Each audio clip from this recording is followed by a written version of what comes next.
This week we're looking at Ephesians chapter 2 verses 1 through 3, and we're talking about the sinfulness of sin and the seriousness of sin. All have sinned and fall short of the glory of God. None of us measure up in our own performance to the perfection of God.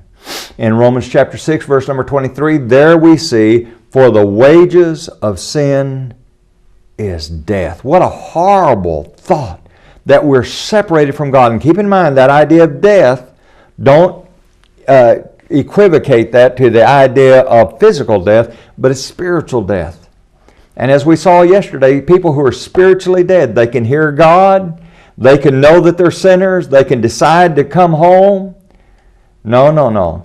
Death is not annihilation. Death is separation. Separation in the physical sense and separation in the spiritual sense. Well, someone says, isn't just sin, right? All sin's the same. No, it's really not. Let me illustrate that to you because I think you need to be aware of something. In Leviticus chapter 4, verses 1 through 4, it's talking about the various sacrifices. And there, the people are told if a person sins unintentionally against any of the commandments of the Lord. Do you realize that there's unintentional sins? Now, don't misunderstand me.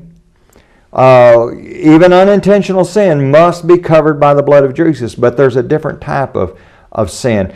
In Hebrews chapter 5, verse number 2 emphasizes this idea and says that God, He can have compassion on those who are ignorant and going astray, since He Himself is also subject to weakness. God understands our weakness. He understands the problems that mankind faces. But there is a different type of sin. In Numbers chapter 15, verses 30 and 31, there we read about a person who commits sin presumptuously.